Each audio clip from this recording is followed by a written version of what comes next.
So it's already in the legends that we can read that once the city becomes famous, it needs to do everything to satisfy interests and desires of all of its residents.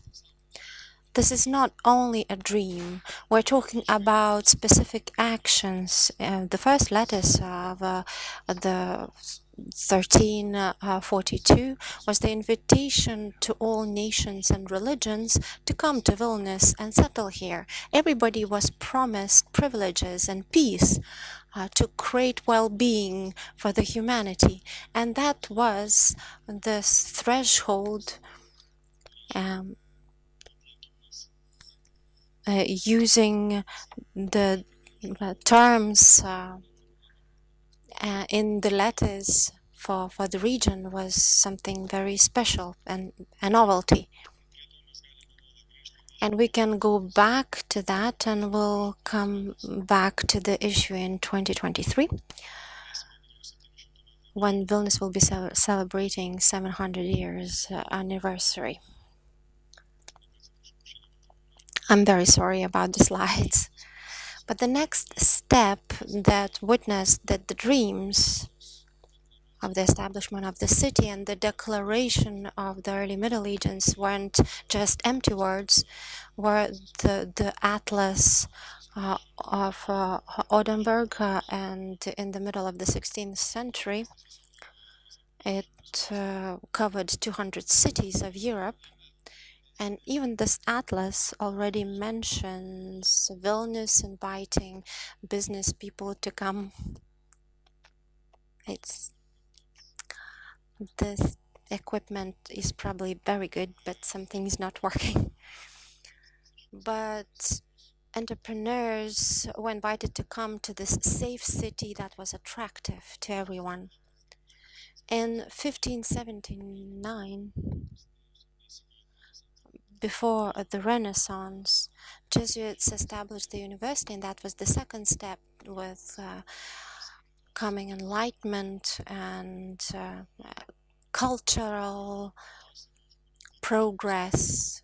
Teachers and scholars grew in numbers, which witnessed that the city was open not only to all nations and representatives of religions, but also novelties that not only influence the progress of the city, but also the region.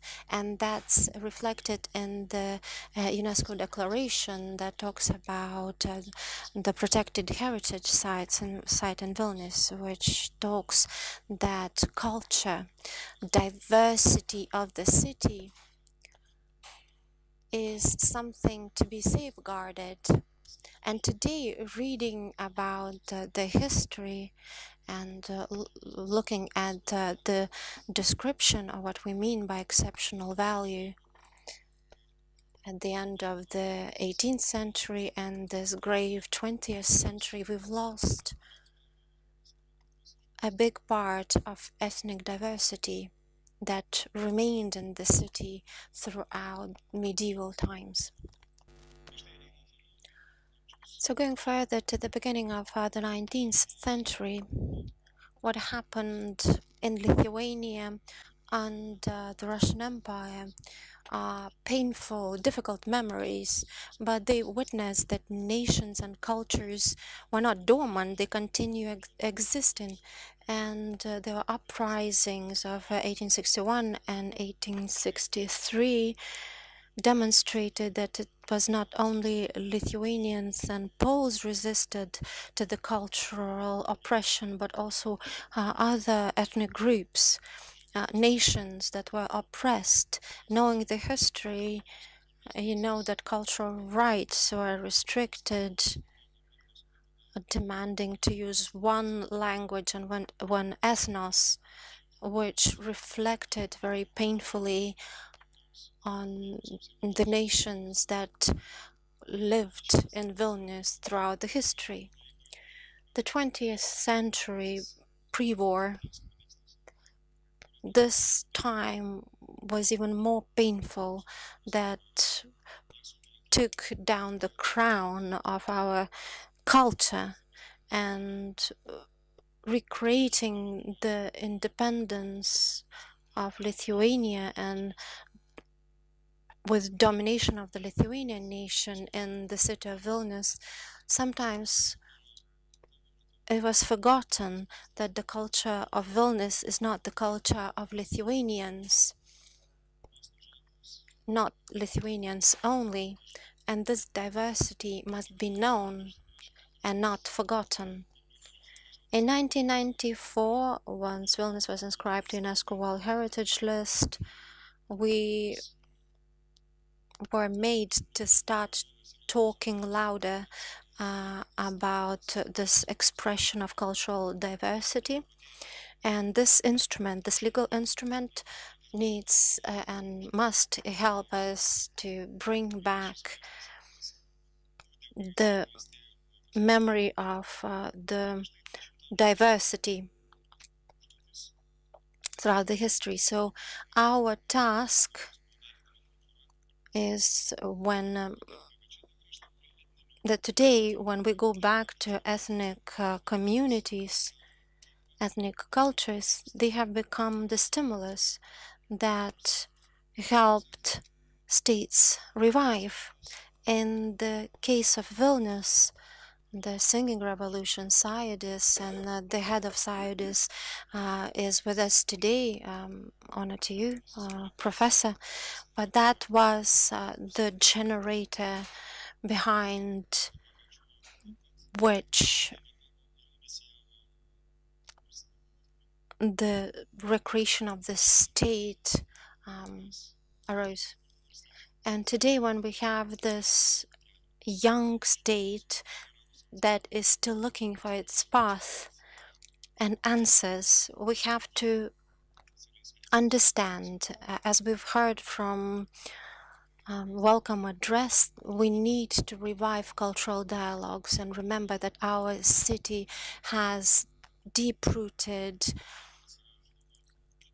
multiculturalism, and talking about one of the strongest cultures in the history of our city being represented in this room today. I believe these dialogues need to be helpful in finding us the way for the future.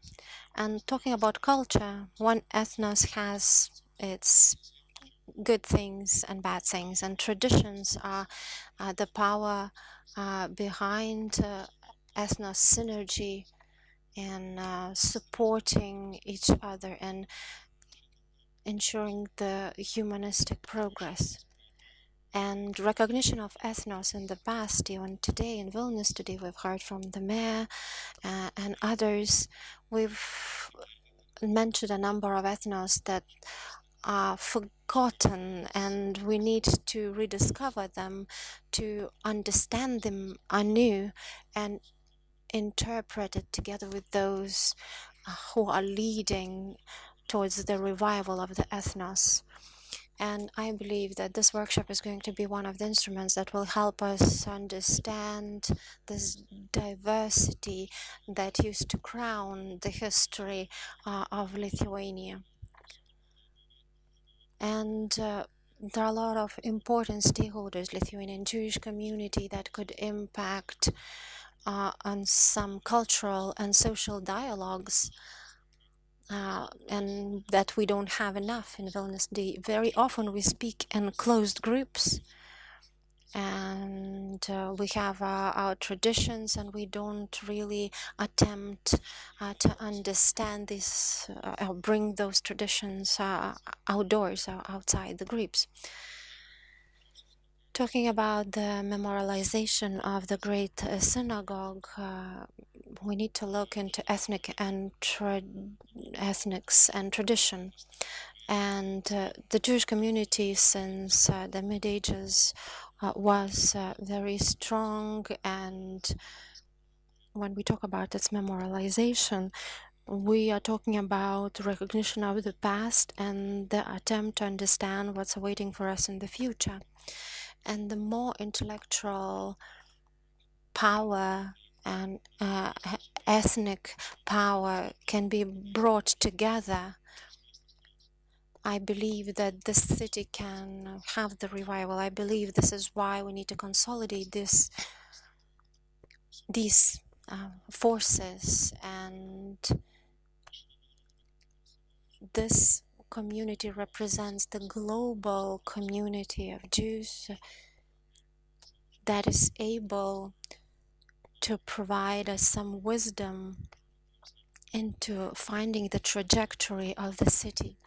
I have to talk about this heritage side as an architect. Tzilazak and I know each other, have known each other for a while as under municipal roof and as professionals. Of course, the physical form is very relative, and it's more important to talk about the content, how to consolidate this deep knowledge, this religion potency again, and humanity, and how to communicate this message to the world. It's possible to do with the contemporary technologies, and we can find ways using minimum financial resources. Thank you very much for your attention, and I hope that we'll be talking more about the physical expressions, the forms, but today we also have to talk about the content, and I hope that we'll find common ground, and it's going to be successful, and we will be successful in reviving something created by a separate ethnic group, and something that can give us new power to travel towards the future. Thank you very much. Thank you very much, Gediminas, but probably somebody has questions to you. Please do not leave. Are there any questions? Yes, please.